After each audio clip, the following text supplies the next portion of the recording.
नमस्कार, मैं Rakesh Soni team Prince से आपका शुक्रगुजार करता हूं। साथियों, हमने कल तक के वीडियो में बायोलॉजी लेसन में निषेचन या फर्टिलाइजेशन की प्रोसेस पढ़ी थी।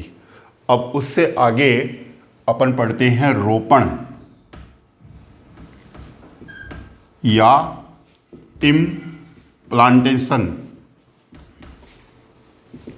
की जो प्रक्रिया है वो पढ़ते हैं। देखिए, निषेचन के उपरांत बनी थी एक द्विगुणित कोशिका युग्मनज। इस युग्मनज में बारंबार समसूत्री विभाजन होने से कोशिका विभाजन कौन सा होगा? समसूत्री विभाजन से बहुकोशिकीय भ्रूणीय अवस्था का निर्माण होता है। तो कोशिका विभाजन और विभेदीकरण, इन दो क्रियाओं से भ्रूणीय अवस्थाओं का निर्माण होता है। और इस प्रक्रिया को, जिसमें युग्मनज के अंदर कोशिका विभाजन से और विभेदीकरण से बहुकोशिकीय जो भ्रूण बनता है, इस प्रक्रिया को भ्रूण उद्भवन कहते हैं। भ्रूण उद्भवन कहते हैं। इस भ्रूण उद्भवन की प्रक्रिया को स्थापित करने के लिए रोपण होना जरूरी है। तो देखिए, रोपण की प्रक्रिया कैसे होती है। अपन ने पढ़ा था कि निषेचन की जो प्रक्रिया है वो अंडवाहिनी में एम्पुलरी इस्थमेटिक संधितल पर होती है, यानी ये अंडवाहिनी है और अंडवाहिनी का ये कीपाकार भाग, जिसको अपन ने कीपक कहा हुआ है, और इसका चौड़ा भाग एम्पुला, और एम्पुला के आगे इसका सीधा भाग अपन ने इस्थमस कहा था। एम्पुला और इस्थमस के संधि तल पर यहाँ पर फर्टिलाइजेशन यानी निषेचन की प्रक्रिया हो गई थी, युग्मनज का निर्माण हो गया था। अब इस युग्मनज में विदलन होगा, तो विदलन से पहले दो कोशिकाओं का निर्माण होगा। एक कोशिका छोटी बनेगी और एक कोशिका बड़ी बनेगी। इसके उपरांत बड़ी कोशिका में फिर से विदलन होगा, तो तीन कोशिकीय अवस्था का निर्माण हो जाएगा। एक छोटी कोशिका रह जाएगी, उसके बाद में दो अन्य छोटी कोशिकाओं का निर्माण हो जाएगा। उसके उपरांत बारंबार समसूत्री विभाजन से 16 कोशिकीय अवस्था बन जाएगी। इस 16 कोशिकीय अवस्था को मोरुला कहेंगे। तो यहाँ क्या बन गया? मोरुला। मोरुला में 16 कोशिकाएं होती है, यानी कोशिकाओं की संख्या कितनी होती है? 16। मोरुला के उपरांत खोखली संरचना बनती है, जिसको ब्लास्टुला बोलते हैं। इस ब्लास्टुला का बाहर वाला आवरण है वो चपटी कोशिकाओं का होता है, जिसको ट्रोफोब्लास्ट कहते हैं। ये ट्रोफोब्लास्ट विकासशील भ्रूण को पोषण प्रदान करता है और प्लेसेंटा निर्माण में सहायता करता है। और इस ब्लास्टुला के अंदर कोशिकाओं का समूह बन जाता है। इस कोशिकाओं के समूह को आंतरिक कोशिकीय समूह कहते हैं। आंतरिक कोशिकीय समूह कहते हैं। और इसके बीच में एक गुहा बन जाती है, जिसको कोरक गुहा या ब्लास्टोसील कहते हैं। तो युग्मनज में बारंबार समसूत्री विभाजन के उपरांत पहले जो अवस्था बनी वो कौन सी बनी? मोरुला। मोरुला में कोशिकाओं की संख्या कितनी है? 16 है। उसके बाद में मोरुला से जो संरचना बनी, इस संरचना को अपन बोलेंगे ब्लास्टुला। तो ब्लास्टुला अवस्था बन गई। ये सारी प्रक्रिया है वो किस में संपन्न होगी? अंडवाहिनी में।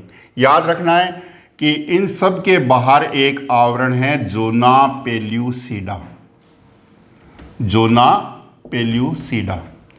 अब ये जोना पेल्यूसिडा है वो क्या काम करता है? अगर जोना पेल्यूसिडा यहाँ नहीं हो तो क्या होगा? अगर जोना पेल्यूसिडा यहाँ नहीं होगा तो इन भ्रूणीय अवस्थाओं का रोपण या इम्प्लांटेशन है वो किस में हो जाएगा? अंडवाहिनी में हो जाएगा।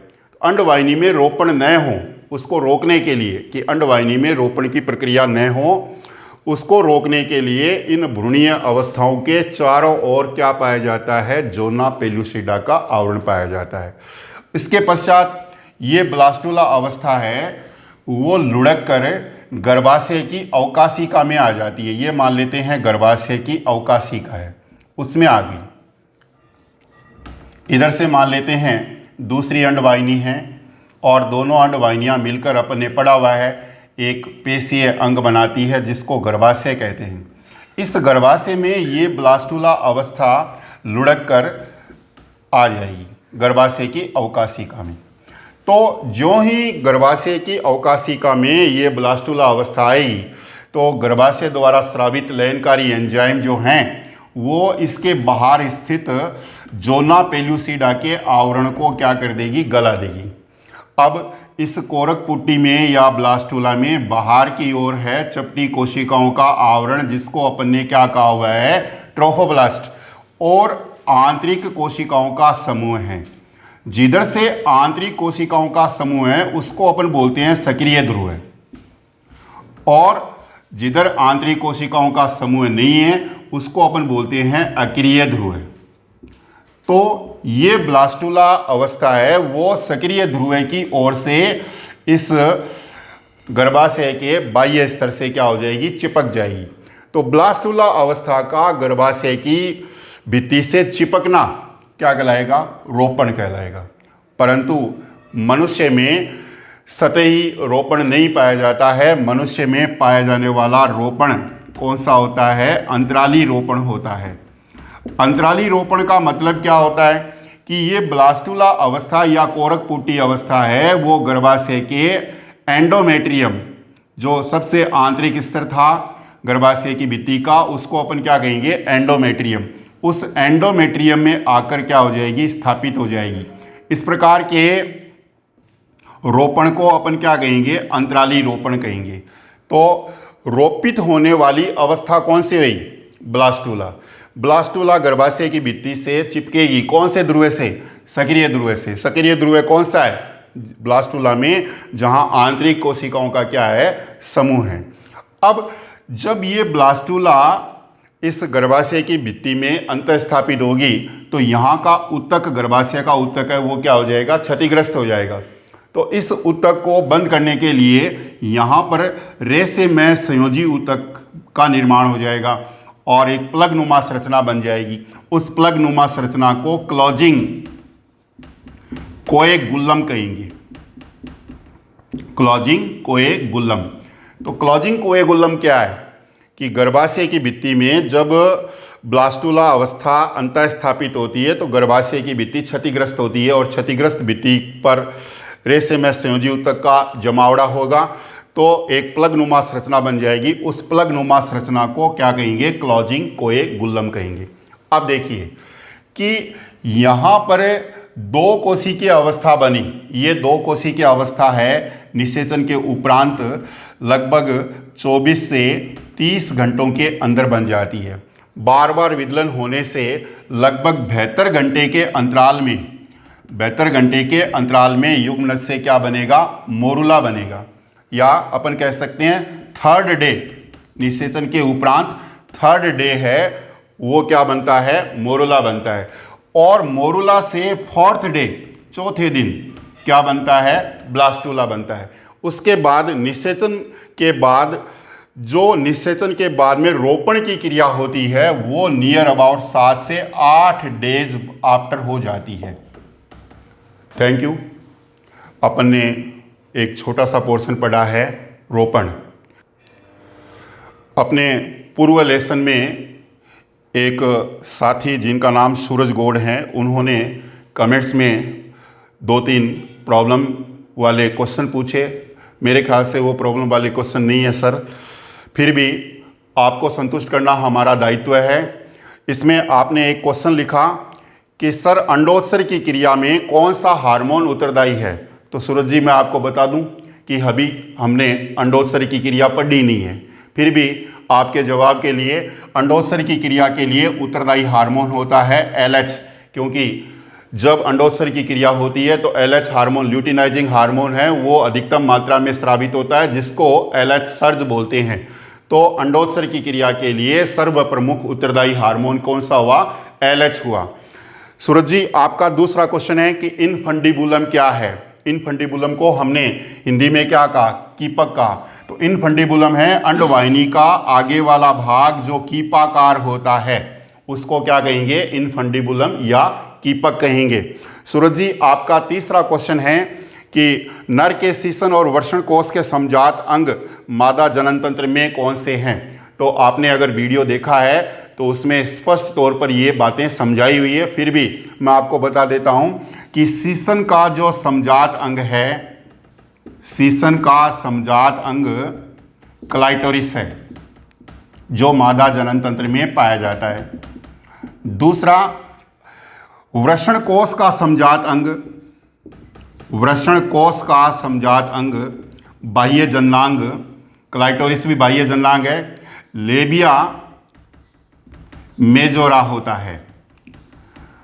और आपने एक नहीं पूछा, वो मैं बता देता हूं कि वह कौन सी ग्रंथि है जो नर जनन तंत्र में पाई जाती है और मादा जनन तंत्र में समानता रखती है। तो काउपर की ग्रंथि, काउपर ग्रंथि जो नर जनन तंत्र की सहायक जनन ग्रंथि है, ये काउपर ग्रंथि है, वो बार्थोलिन ग्रंथि, बार्थोलिन ग्रंथि, बार्थोलिन की ग्रंथि जो मादा जनन तंत्र में है, ये ग्रंथि काउपर की ग्रंथि के समान है। लेबिया मेजोरा है वो वृषण कोष के समान है, और क्लाइटोरिस है वो सीसन के समजात अंग है। तो सूरज जी मैंने आपको संतुष्ट करने का प्रयास किया है। अगर फिर भी किसी प्रकार का कोई प्रश्न है तो आप बेझिझक पूछिए। धन्यवाद।